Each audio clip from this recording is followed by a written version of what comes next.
It's an honor and privilege to be joined today by Leader Chuck Schumer. We've been working closely with Leader Schumer and Senate Democrats in a unified way to stop the Republicans' one big ugly bill from ever becoming law.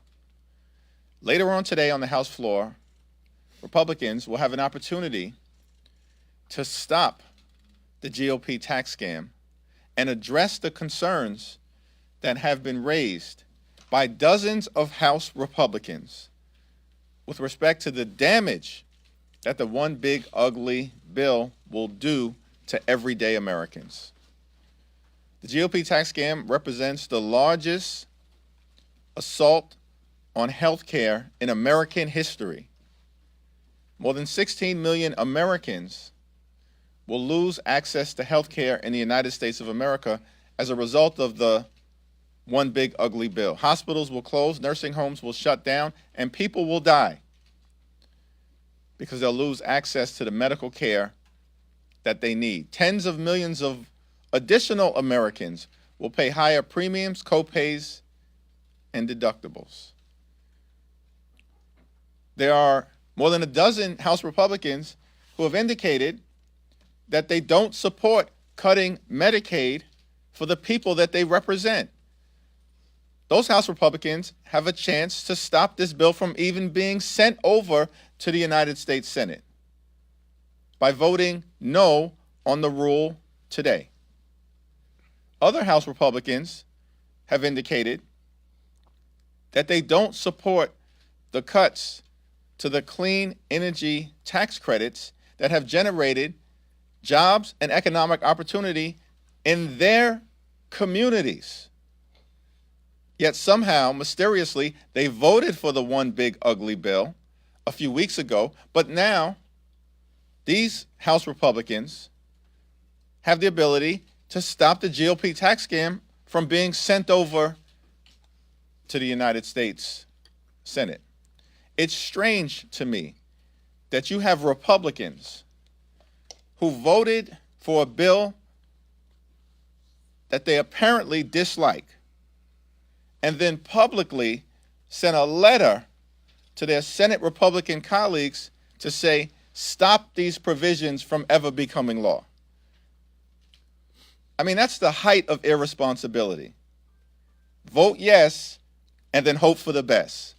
No, you have a job to do in the House of Representatives, and now you have a second chance to actually stop this one big ugly bill and the provisions that you disagree with, whether that's the cuts to Medicaid or the cuts to clean energy tax credits or the prohibition against regulating artificial intelligence across all 50 states or the aggressive overreach that many Republicans have complained about in terms of trying to strip away the ability of federal courts to issue contempt orders against an out-of-control executive branch. Every single one of those Republicans, dozens of them, now have an opportunity to actually act responsibly, vote no against the rule that will be on the floor of the House, and stop the GOP tax scam from even going over to the United States Senate. I'm thankful again for the leadership and presence of Chuck Schumer. It's now my honor to yield to him. Thank you. It's great to be back here in the House, and I want to thank Hakeem for the great job he has done and constantly does against this big, ugly bill. Now, as Republican Congress members went home after voting for the bill, they got a huge amount of flack because the more the public knows about this bill, the less they like it. And so many of them said, well, I didn't like that part. I didn't like this part. I didn't even read the bill, some of them say. Well, now is their opportunity to make the changes that they told their constituencies that they don't like in the bill. The bottom line is, what is a Congress member's core power embodied in the Constitution? The power to vote. And they ought to exercise that power to vote this afternoon because it's a unique opportunity to change this bill. If it's because they didn't technically provide the right bill to pass the Senate, it has to be sent back to the House. And if even a handful of Republicans vote no this afternoon on the rule, they will have that opportunity. They will have the opportunity to change the vicious cuts on Medicaid that hurt so many, that will close rural hospitals in many of their districts. They have the opportunity to restore the tax credits on clean energy, because if they don't, it's going to affect their districts. At least in the Senate, 70%, 75% of the clean energy projects are in Republican states. And I imagine it's not that dissimilar in terms of districts. If they want to stop the vicious cuts to SNAP, if they want to prevent the billionaires from getting tax credits, whatever they went home and told people they didn't like, and a few of them said they didn't even read the bill, and many of them whispered to each other, we didn't know this was in the bill, particularly on the energy tax credits, which was done at the dark of night because Chip Roy and his right-wing Texans just have a religious hatred of clean energy. So now's the time. This is a golden opportunity. If they really mean what they say and they want to change the bill, this is their golden opportunity. Don't throw the key away. Don't shrug your shoulders a second time and say, well, there were things I liked in the bill and didn't like. This is the chance to change it. And I say, and we say, to every Republican Congress member, this vote shows if you're real when you said you want to scale back clean energy, when you said you don't like the Medicaid cuts, when you said the SNAP cuts are too deep, when you said the court's powers of contempt should not be taken away. If you're real about it, if you're not just BSing your constituents, vote no, and then you have an opportunity to change the bill. Thanks, Chuck. Question? Leader Jeffries, Gavin Newsom, he said the other day that if the president continues to threaten to withhold funds, then maybe California should consider stop paying taxes. Would you counsel him against this or for this? How do you think he should deal with the president? I think Gavin Newsom has been doing a tremendous job on behalf of the people of California. And as both Gavin Newsom and Mayor Bass have repeatedly pointed out, there are thousands of state and local law enforcement assets that have been deployed on the ground to make sure that the situation in California doesn't escalate out of control. Gavin Newsom and Karen Bass have both pointed out, and we agree here in the Capitol, anybody who breaks the law, anybody who assaults police officers, anybody who destroys property should be held accountable to the full extent of the law, and state and local law enforcement officials are prepared to do that. At the same time, we respect the right and should embrace the right for any American to peacefully protest and petition their government to redress any policy grievances that they have. That's embedded in the First Amendment. In terms of any other policy discussion that gets beyond where we are at in terms of this moment, that's for another day. All I'd add is President Trump is trying to intimidate Gavin Newsom. He said he has shown he's not going to be intimidated, and we're all for that, all for him, and proud that he is refusing to be intimidated by Donald Trump. Kevin. On the clean energy tax credits, I spoke to one of those Republicans yesterday, Congressman Lawler, and he didn't really draw that as a red line, needing to see the changes that they're asking for in the letter to try to get his vote on the final bill. Just wondering your reaction. And two, as we're seeing the situation play out in California, how are you two, as New Yorkers, preparing for the possibility of anything like this being duplicated in New York? What are your conversations like? What are you thinking ahead of that potential? Well, thinking about the issue as it relates to House Republicans from New York and beyond, who wrote a letter to United States senators with respect to their concerns with the deep cuts to the clean energy tax provisions, urging United States senators to fix a problem that these House Republicans could have addressed 2 weeks ago and now have another opportunity to address today. That's extraordinary. Understand that the GOP tax scam bill that passed the House narrowly, limped out of the House by one vote, any single one of these so-called moderate Republicans could have stopped the one big ugly bill dead in its tracks. They still have an opportunity to do so because the GOP tax scam bill has not been sent over to the United States Senate. That's why the rule has an opportunity to make some corrections today. But the corrections that are being made are largely technical.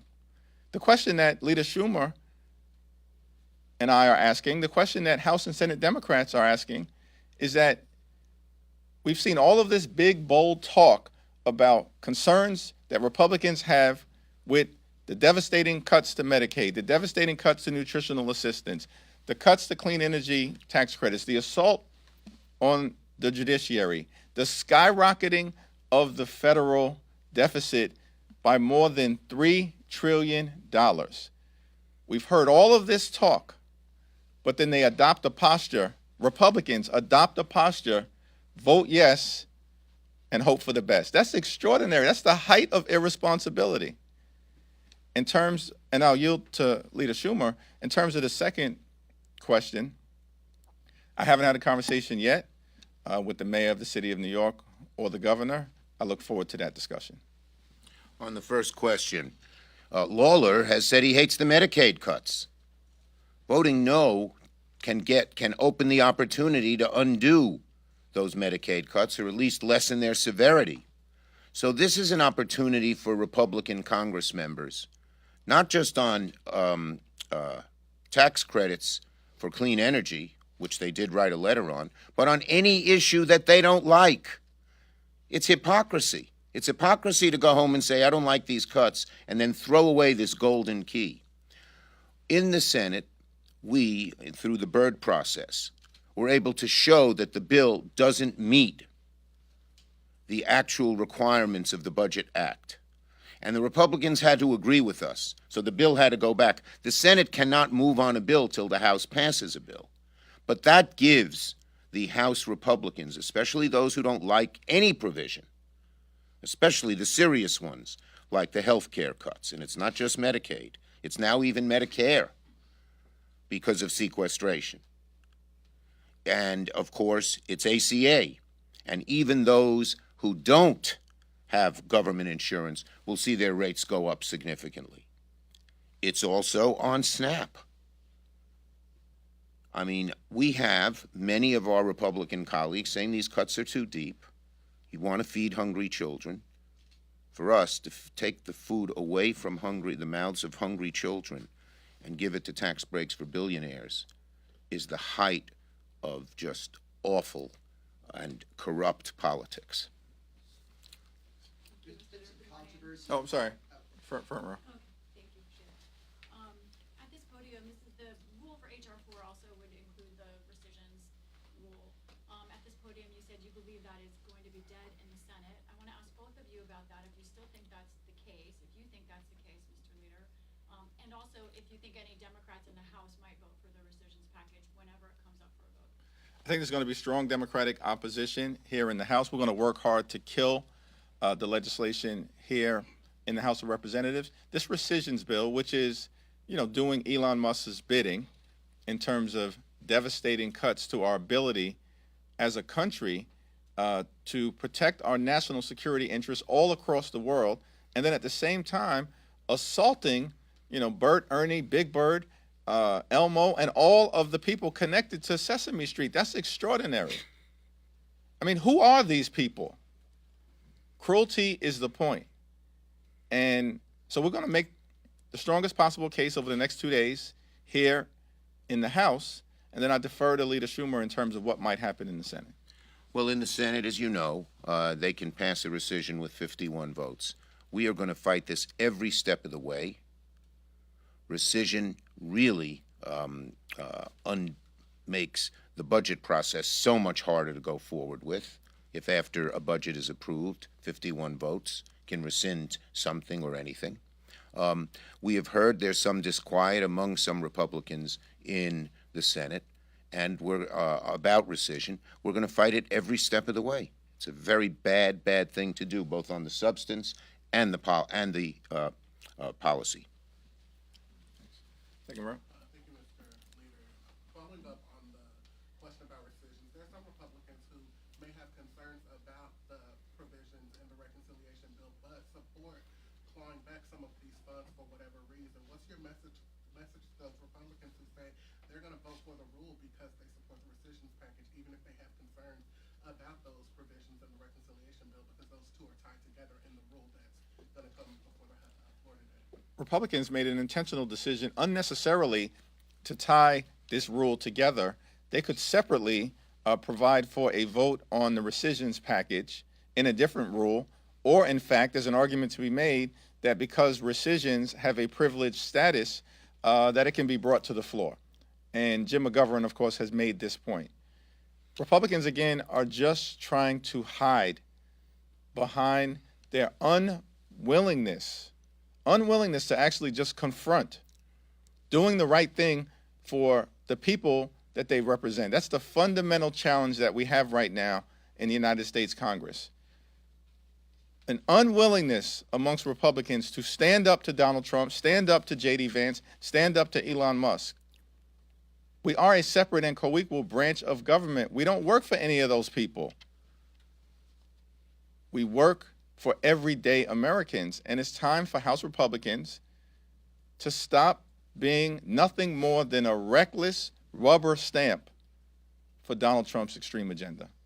There's no requirement that they have to tie them together. The fact that they tied them together is proof positive of how uncomfortable House Republicans are with this bill. They ought to take that discomfort into action. They have an opportunity. Separate, if they vote no, they can pass the rescissions. We'll fight it every step of the way. But they have an opportunity then to amend the actual bill that does such harm to the American people. So if you want any proof that the Republicans' leadership knows how unpopular this bill is with the American people, it's the way they tried to use the rescissions package to get it passed. Back. Yeah, there's been some controversy among Republicans on the AI provisions in this bill, specifically the 10-year moratorium. Leader Schumer, I know you've tried to be a leader in a bipartisan way. When it comes to AI, what do you make of this with the moratorium? Do you agree with it, and any thoughts on it? Yeah, the bottom line is that there is a great deal of discussion right now with the parliamentarian whether this would even pass parliamentary muster and pass the bird bath. Last question. Do you think this rescissions package makes it harder for potential future budget negotiations if they can just go back and claw back the money on a vote? Yes, I think it's a challenging situation. And from the very beginning of this Congress, we've made clear that as Democrats, we're prepared to try to find common ground to build an affordable economy, to make life better for everyday Americans, to address the high cost of living. But Republicans continue to conduct themselves with extreme partisanship. And in fact, they've done nothing to make life more affordable for the American people, not a single thing. In fact, everything that Republicans have done at Donald Trump's direction is going to make life more challenging for everyday Americans. And as is the case with the GOP tax scam, they're doing it to reward their billionaire donors. And the bottom line here is that Republicans have a chance to act upon their concerns with the one big ugly bill.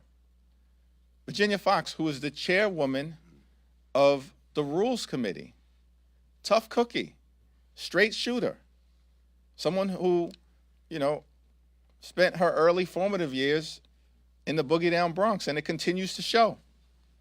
She said during the Rules Committee that if Republicans have problems with their reconciliation bill, they should vote against the rule. We agree. This is the opportunity for Republicans to actually not simply talk the talk, but walk the walk on behalf of the American people. Leader Schumer to close. Yeah, what a world we live in.